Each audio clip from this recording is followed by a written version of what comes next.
예수님의 이름으로 감사하며 기도 올리옵나이다. 아멘. 네. 하나님 우리 아버지와 우리 주 예수 그리스도의 은혜가 있기를 주님으로 축복합니다. 잠자는 자들의 첫 열매라는 제목을 가지고 말씀을 전하도록 하겠습니다. 한스 홀바인이라는 그 작가가 있었는데 그분이 그리스도인의 시신이라는 그 작품을 성화를 그렸습니다. 이분이 1521년 종교개혁 이후에 1517년 4년 후에 그려진 그림입니다. 정말 충격적인 그림입니다. 그리스도의 시신입니다. 뭐라고요? 예수님의 시신입니다.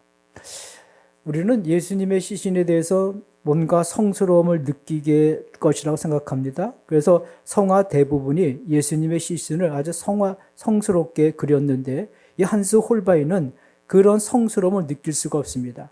예수님의 시신에 입을 딱 벌리고 눈을 뜨고 돌아가셨고 몸은 바짝 말라 쭈그려 있고 손과 옆구리에는 깊은 상처와 그 탈과 피가 떡해져서 그려져 있습니다. 여러분, 예수님의 이런 시신을 예수님의 제자들이 보았다고 하면, 그 마리아와 세 명의 여인이 보았다고 하면은, 그 아리마대 요셉이 보았다고 하면은 이런 시신 가운데 예수님이 부활하실 것이라는 걸 믿었겠을까요? 이런 시신 가운데 예수님이 다시 부활 승천하실 것을 그들은 믿었을까요? 저는 안 믿었을 거라고 생각합니다. 그럼에도 불구하고 한스 홀바인은 그리스도의 시신이라는 성화를 통해서 우리의 인간이 죽음은 어떻게 되는지를 아주 적나라하게 보여줌으로 죽음을 신비화시키지 못하게 했습니다. 여러분, 죽음을 사실적 묘사로 그린 성화이기도 합니다. 까라마조프의 형제들 이야기 중에 그 조시마 장로에 관한 이야기가 나옵니다. 이 조시마 장로는 그 수도원 안과 밖을 통해서 덕성이 높은 사람이었습니다. 조시마 장로가 죽으면 시체가 안 썩을 것이라고 많은 사람들은 생각했습니다. 조시마 장로가 죽으면 시체에서 향기가 날 것이다. 잔뜩 기대했는데 조시마 장로가 죽으니까 왠지 모르게 시체가 더 부패하고 시체의 향기 대신 냄새가 나는 걸 보고 사람들이 충격을 받습니다. 아니, 저렇게 덕성이 있는 분이, 우리는 시체가 안 썩을 줄 알았는데, 우리는 시체에서 냄새가 날 줄 알았는데 어떻게 시체가 더 빨리 썩고 더 부패하고 어떻게 더 냄새가 저렇게 향기 대신 고약한 냄새가 나지, 윤연한 냄새 나지, 충격을 받습니다. 여러분, 죽음이라는 것은요, 주님은 우리의 죽음의 신비한 생각을 다 무너뜨리십니다. 죽음은 인생 여정 가운데 어느 누구도 피할 수 없는 엄연한 현실이고 비천한 죽음을 어느 누구도 피할 수가 없습니다. 여러분, 죽음이라는 것은 정말 무섭습니다. 살아있는 모든 것을 다 한순간에 다 삼켜버립니다. 나의 미모도, 나의 건강도, 나의 재산도, 나의 명예도, 나의 업적도, 나의 성공, 모든 실적도 다 한순간에 뭐예요? 다 삼켜버립니다. 그래서 이 세상에 죽음보다 더 강력한 것은 아무것도 없습니다. 그러나 딱 한 가지, 이 무서운 죽음을 이기신 분이십니다. 그분이 바로 우리 주 예수 그리스도. 아멘. 그분은 하나님의 권능, 생명의 권능 안에서 죽음에서 부활하셨습니다. 예수님의 부활은 죽음의 무자비함, 죽음의 비참함, 죽음의 허무함에 대한 승리의 선포이기도 합니다. 우리는 오늘 부활절 절기 예배로 드리고 있습니다. 여러분, 부활절 복음이라고 할 때 이 부활절 복음은 예수 안 믿는 자들에게, 예수를 모르는 자들에게 전할 때 쓰는 말이라고 생각할 수가 있습니다. 그런 이미지가 떠오릅니다. 그래서 전도할 때 예수 믿지 않는 자들에게 전할 때 부활의 복음을 전하게 된다고 생각합니다. 아닙니다. 부활의 복음은 누가 들어야 되냐면 교회 안에 있는 저와 여러분이 들어야 됩니다. 왜냐하면 복음이라는 것은 하나님의 어떠하신 분인지를, 하나님이 얼마나 위대하신 분이신지를, 하나님이 우리를 위해서 무엇을 하셨는지를 듣는 게 복음입니다. 아멘. 그 복음을 들을 때 우리는 하나님 앞에 감사하면서 하나님의 은혜 없이는 앞으로 살 수 없다고 겸손히 무릎 꿇는 것이 바로 예배가 되는 겁니다. 하나님께서 우리를 위해서 이미 행하신 일들을 우리가 듣는 게 복음이고 설교입니다. 그때 우리는 감격하게 되고, 그때 우리는 희망이 되고, 그래서 우리는 그 앞에, 하나님 앞에 무릎 꿇고 예배하며 하나님께 순종하게 되는 것입니다. 그래서 복음 중심의 예배는 하나님이 나를 위해서 무엇을 하셨는가를 듣는 게 복음 중심의 예배가 되는 겁니다. 그 은혜에 감격해서 그러므로 우리는 더 그 은혜 때문에 우리의 회개가 더 깊어지고 우리에게 감사가 자연스럽게 터져 나오는 게 예배입니다. 복음은 내가 얼마나 하나님의 은혜가 절실한 사람인지 그리고 나에게 제사함의 은총이 얼마나 필요한 사람인지를 깨닫고 고백하게 됩니다. 그래서 복음 중심의 예배는 그래서 귀한 것이 됩니다. 오늘 우리는 부활절 절기에 부활의 복음을 듣고 있습니다. 여러분, 부활의 복음은 내 인생 중에서 가장 큰 축복이 되는 복음입니다. 아멘. 왜냐하면 본문 20절에 잠자는 자들의 첫 열매가 되셨도다 그랬습니다. 예수님의 부활은 잠자는 자들의 첫 열매. 여러분, 그냥 열매가 아닙니다. 잠자는 자의 열매면 그 예수님의 부활과 우리의 무슨 상관이 있어요? 근데 예수님의 부활하시면 잠자는 자들의 첫 열매가 되셨답니다. 여러분, 첫 열매. 첫 열매는 우리와 관계가 있고 우리가 연관이 있는 겁니다. 잠자는 자의 열매가 됐다면 그건 주님만 좋으신 거지. 우리의 연관이 안 되는데 잠자는 자의 첫 열매가 되셨으므로 우리와 깊은 연관이 있게 되었습니다. 그 경주 상주시에 가게 되면 감나무 이름이 하늘 아래 첫 감나무 이름이 있습니다. 그 우리 교회 하늘 아래 이름을 빌려간 것 같아요. 제가 보니까 머릿돌로 세웠는데 그 돌 머릿돌이 아주 새 거더라고요. 그래서 우리 교회 이름을 또 빌려갔구나. 그래서 하여튼 경북 상주시에 가면 하늘 아래 첫 감나무. 여러분 그 감나무 수령이 750년 됐다고. 750년. 근데 그 감나무의 첫 열매가 보통 5년 있으면 감나무의 첫 열매가 맺힌다고 합니다. 나무를 심고. 그럼 첫 열매가 맺음으로 그 감나무는 매년마다 3,000개의 열매가 맺힌다고 합니다. 감이. 그래서 하늘 아래 첫 감나무 이름이에요. 여러분 3,000개의 열매가 감나무에 맺히는 그 첫 감나무는 그 감나무는 첫 번째 열매가 맺혔기 때문에 3,000개의 열매가 맺혀지게 된 거예요. 그래서 첫 열매가 중요한 거예요. 첫 태생이 중요한 거예요. 여러분 첫 것이죠. 그래서 우리 주님이 우리를 위해서 부활의 첫 열매가 되셨다는 것은 우리에게 엄청난 큰 은혜요 말로 다 할 수 없는 축복이 된다는 것을 믿으시기 바랍니다. 여러분 세상에서 우리가 지금까지 들은 이야기 중에서 이 세상에 가장 큰 첫 열매의 복을 받으신 분이 누구라고 생각하십니까? 그것은 첫 열매 신앙으로 최고의 부자였던 사람이 바로 록펠러였습니다. 이 록펠러는 12개의 종합대학과 12개의 단과대학을 세웠고 수많은 연구소를 세워서 기부했던 자입니다. 교회를 자그마치 4,928개의 교회를 건축해서 하나님께 선물했습니다. 헌물을 드렸습니다. 세상에 부자 많지만 록펠러만큼 이전에도 없었고 앞으로도 그런 부자는 없을 것 같습니다. 이분이 86세 때 시카고 대학을 건축하여 기부했을 때 인터뷰 기자가 찾아갔습니다. 록펠러 씨, 당신은 수십 년간 부자의 자리를 유지하고 있는데 그 비결이 무엇입니까? 그때 대답합니다. 나는 어머니로부터 위대한 신앙의 유산을 물려받았습니다. 그 비결이 무엇입니까? 그 신앙의 유산의 내용을 말씀해 주셨는데 첫 번째 우리 어머니의 유산은 이거였습니다. 하나님을 친아버지로 섬겨라. 첫 열매죠. 목사님을 다음으로 하나님 다음으로 섬겨라. 주일 예배는 반드시 자기 교회에 드려라. 네 번째, 오른쪽 주머니는 항상 10의 1조를 주머니로 만들어라. 첫 번째죠. 다섯 번째, 아무도 원수를 만들지 말라. 여섯 번째, 아침에 목표를 세우고 기도하라. 첫 열매죠. 일곱 번째, 잠자리 들기 전에 하루에 반성하고 기도하라. 여덟 번째, 아침에는 꼭 성경을 읽어라. 첫 열매죠. 아홉 번째, 남을 도울 수 있으면 언제나 힘껏 도우라. 열 번째, 예배 시간에 항상 앞자리에 앉아라. 첫 열매죠. 이것이 내 어머니의 유언이었습니다. 그래서 저는 6살 때부터 첫 11조를 했습니다. 껌을 팔 때도 신문을 팔 때도 11조 드렸습니다. 일생에 단 한 번도 10의 1조를 떼어 먹은 적이 없습니다. 어머니는 또 말했습니다. 세계 최고의 부자가 되고 싶으냐? 그러면 세계에서 가장 멋진 교회를 지어 하나님께 드려라. 그래서 그가 지은 교회가 어떤 교회예요? 미국의 리버사이드 교회 아닙니까? 아름다운 교회죠. 멋진 교회죠. 그 하나님은 나를 더 축복하셨는데 내 10의 1조를 계산하는 직원만 40명이었습니다. 이것이 하나님의 경제학입니다. 내 어머니의 말씀과 기도가 오늘의 나를 있게 하였습니다. 그러면서 그는 이렇게 말했습니다. 기자에게 당신도 이렇게 사신다면 후회 없는 인생을 살게 될 것입니다. 여러분 한평생 살아오시면서 나에게 가장 중요하고 가장 좋은 것을 자녀에게 남겨주고 싶은 것이 부모의 마음일 겁니다. 여러분 자녀들에게 무엇을 남겨주고 싶습니까? 무슨 말을 해주고 싶습니까? 많은 부모들은 자녀들 때문에 많은 걱정을 하고 살아갑니다. 여러분 자녀들을 위해서 걱정할 때가 아닙니다.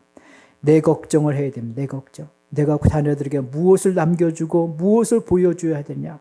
왜냐하면 자녀들은 부모가 살아가는 모습을 보고 따라가기 때문에 저와 여러분이 부활의 첫 신앙을 가지고 부활의 첫 열매를 바라보고 부활의 첫 마음을 가지고 살아간다고 하면 우리 자녀들은 우리보다 사회에 덕이 되고 존귀한 자가 되고 많은 사람들을 유익하게 하는 복된 자녀로 세워지게 된다는 것을 믿으시기 바랍니다.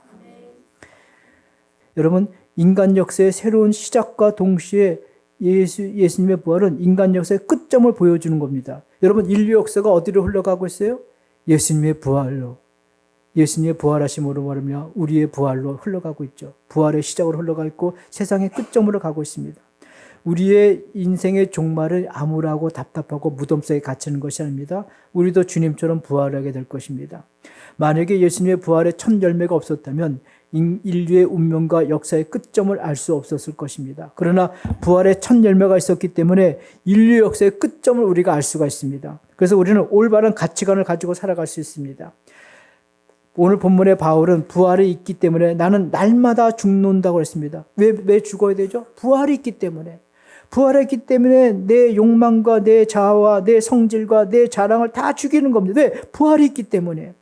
바울은 매일매일 나는 날마다 죽는다고 그랬어요. 왜? 부활이 있기 때문에.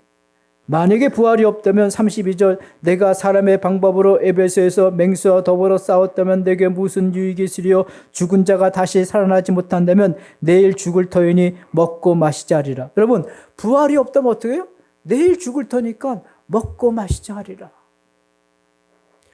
제가 직장 예배 드리는 신우의 분 중에 암이 다 퍼져가지고 도저히 고칠 수 없다고 하셨는데 이분이 한 게 뭐냐면 내일 죽으니까 먹고 마시자가 아니라 내일 죽으니까 교회에서 금식 기도해야 되겠다. 교회에서 금식 기도했어요. 그러니까 감동이 돼서 우리 교회 한번 모시려고 합니다. 한번 감동이 돼서 그 교인들도 금식하고 목사님도 금식, 전 교인이 다 금식해줬대.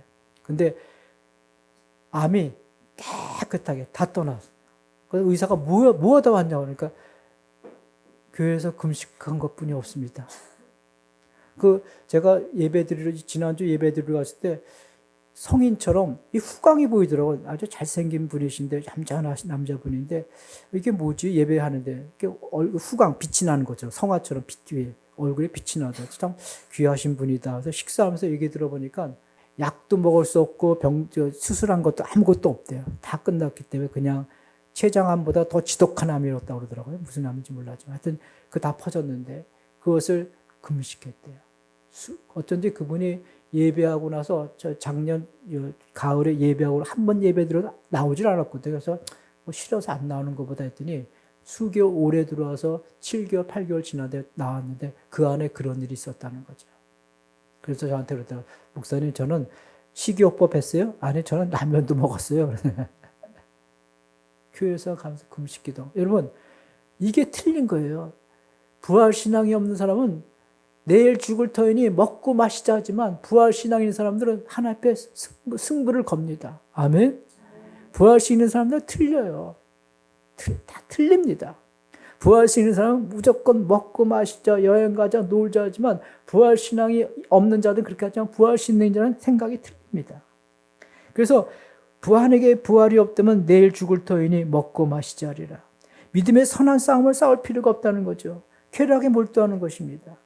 그래서 바울은 말합니다. 33절 34절 시작. 속지 말라. 악한 동무들은 선한 행실을 더럽히나니 깨어 의를 행하고 죄를 짓지 말라. 하나님을 알지 못하는 자가 있기로 내가 너희를 부끄럽게 하기 위하여 말하노라. 여러분 속지 말라. 악한 동무. 여러분 악한 동무가 누굽니까? 북한의 김정은이가 악한 동무죠. 여기서 말하는 악한 동무는 김정은을 얘기하는 게 아닙니다. 부활이 없다고 말하는 자를 악한 동물이라는 거예요. 부활이 없다고 말하는 사람은 여러분 저 악한 동물구나 그렇게 생각하십시오. 부활이 어딨냐? 세상 사는 날이 마지막이지. 그러니 먹고 마시고 맛집 찾아가고 여행 다니고 내 몸을 치장하고 이게 잘 사는 거지. 캐싸라싸라 이게 잘 사는 거지. 이게 바로 악한 동물이라는 거예요. 부활신앙을 믿고 살아가는 사람을 비웃고 조롱하고 무시하는 사람들이 악한 동물이라는 거죠. 그러면 예수를 믿는 사람에게 부활이 있고 그럼 예수를 믿지 않는 사람이 부활이 없을까요? 여러분 부활이 있습니다. 예수를 믿는 자는 없는 자나 다 부활했습니다. 불신자에게도 부활이 있습니다. 요한복음 5장 29절에 선한 일을 행한 자는 생명의 부활로 악한 일을 행한 자는 심판의 부활로 나오리라. 그래서 본문 오늘 고린도 본문 26절에 맨 나중에 멸망받을 원수는 사망이라고 그랬어요. 여러분 부활이 있기 때문에 어떻게 해요? 깨어있어라. 여러분 깨어있다는 것은 잠에서 깨어난다 그것이 아니라 현재를 잘 살아가라. 현재를 시간을 놓치지 말아라. 현재를 버리지 말아라. 그것을 깨어있다는 겁니다. 여러분 이 고린도 전서는 고린도 교회 교인들에게 하는 얘기입니다. 고린도 교회에도 부활신앙이 있는 자도 있었고 없는 자도 있었어요. 그래서 사도 바울은 교회를 다니면서도 부활신앙이 없는 자들에게 이 말을 하는 거예요. 깨어있으라는 거예요. 교회 성도들에게 복음을 전하고 있는 겁니다. 부활의 복음을 전하고 있습니다. 교회를 다니고 있지만 실제로는 부활신앙이 없었기 때문에 그들은 먹고 마시자 노는 거에 그의 초점이 갔던 거죠. 그래서 그들에게 속지 말라는 겁니다. 여러분 부활이 없다는 사람들이 제일 어리석은 사람. 뭐라고? 어리석은 사람. 어리석다가 무슨 말인지 정신. 그거에 어리석다. 석다가 뭐예요? 석다 구호사 좀 찾아봅시다. 석다가 뭐예요? 눈이 오면은 눈이 어디서부터 녹아요? 겉에서부터 녹아요? 속에서부터 녹아요? 아유, 우리 성도님들 박사들이네. 아니, 그걸 어떻게 하셨어요? 저는 나중에 하죠. 저는 눈이 겉에서 녹는 줄 알았더니 아니고, 그러니까 눈이 속에서부터 녹더라고요. 그것을 석다가 속에서부터. 어리석다는 것은 내 정신이 속에서부터 썩어져서 녹아지는 것을 모르고 살아가는 사람을 어리석다. 부활이 없는 사람처럼 자기의 모든 인생이 점점 사그러지고 쭈그러들고 녹아지고 없어지는 것을 모르고 사는 거 어리석다는 거죠. 어리석다. 눈처럼 슬며시 사그러지는 것을 모른다는 거죠. 여러분 눈이 저는 여태까지 정말에 눈이 겉에서 녹더랬더니 알고 보니까 눈이 속에서부터 녹더라고요. 슬며시 그래서 없어지는 거예요. 그게 석다, 어리석다. 모른다는 거죠. 우리나라에 훌륭하신 한경재 목사님이 계셨죠. 그분이 은퇴하시고 남한산성에 가서 고령이 돼서 노인이 됐을 때 후배 목사님들이 존경하니까 찾아가면 이런 말 하셨다. 아이고 늙는 건 재미가 없어. 아주 영성이 있는 분이신데 아이고 늙는 건 재미가 없어. 그렇죠. 늙는 건 재미가 없죠. 그래서 사람들은 나이 먹으면 빨리 죽고 싶다. 내일 아침에 눈 안 뜨고 싶다. 사는 게 뭐냐. 이런 얘기를 자주들 하십니다. 여러분 그런 말 하시면 안 돼요. 왜? 부활이 있기 때문에. 아멘. 부활이 있기 때문에. 부활이 있으니까 내가 늙어도 부활신앙을 갖고 있기 때문에 내가 이 지금에서 내가 무엇을 해야 되냐. 늙었기 때문에 더 먹고 마시자가 아니라 부활이 있기 때문에 부활의 맞이하기 내가 무엇을 준비해야 되는 것을 생각하게 되는 거죠. 아멘. 그래서 부활신앙이 중요한 거죠. 어떻게 하면 인생을 바르게 살 수가 있냐? 잘 산다는 것이 무엇이냐? 여러분 부활신앙입니다. 아멘. 어떻게 하면 내가 한 번 주원 이상은 정말 후회 없이 잘 살아갈 수 있냐? 부활신앙이에요. 최고 인생관도 부활신앙입니다. 우리가 부활신앙을 가지고 살을 때 잘 들으세요. 이제 결론 들어갑니다.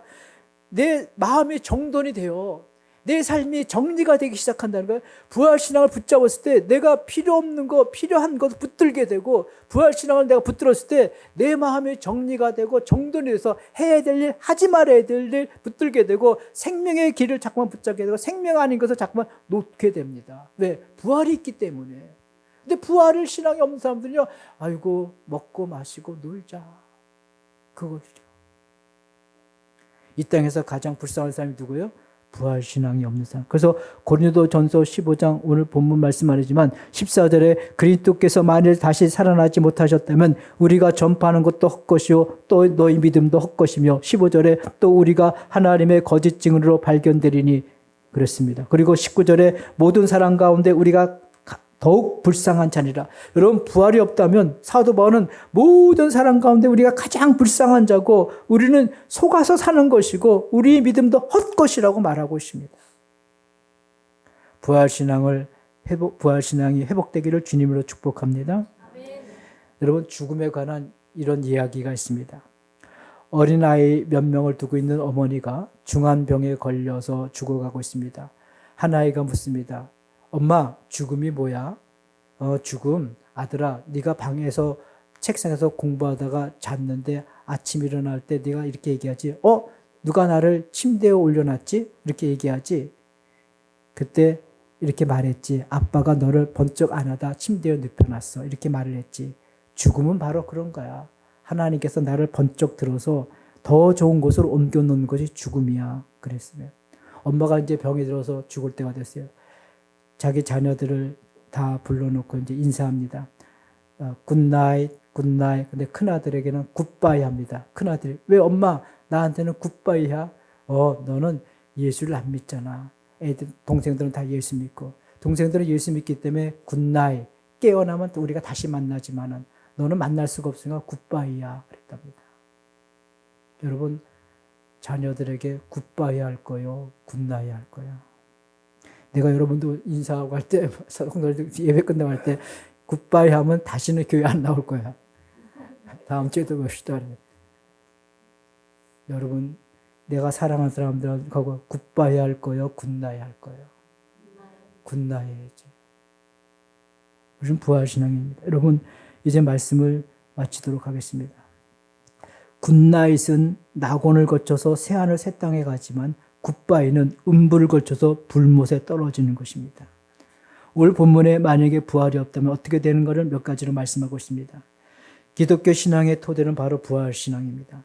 만약에 부활이 없다면 사도 바울이 얘기한 것처럼 우리의 믿음도 헛것이요, 우리의 증인도 거짓이요, 모든 사람들 중에 가장 불쌍한 자라고 얘기했습니다. 사람들은 종종 예수님이 부활을 하셨다는 것이 나와 무슨 상관이 있냐고 말합니다. 여러분, 예수님이 부활의 죽은 자의 열매가 됐다면 우리가 상관이 없습니다. 예수님의 부활은 죽은 자의 뭐예요? 첫 열매. 따라서 하시겠어요? 첫 열매. 그 하늘 아래 상주에 있는 하늘 아래 첫 감나무가 첫 열매를 맺힘으로 매년마다 3,000개의 열매가 맺히는 것처럼 우리 주님이 첫 열매 되셨기 때문에 주님 안에 있는 자는 줄줄이 따라서 우리도 부활의 영광을 누리게 되는 겁니다. 아멘. 그래서 성경은 예수님이 부활의 첫 열매라는 것을 그렇게 말씀하고 있는 거예요. 부활의 첫 열매가 되셨다. 첫 열매가 시작되면 그 나머지는 주렁주렁 열매가 따라오는 겁니다. 부활절 절기에 여러분, 이런 부활의 첫 열매의 신앙의 축복이 있기를 주님으로 축복합니다. 아멘. 하나님 아버지 감사합니다.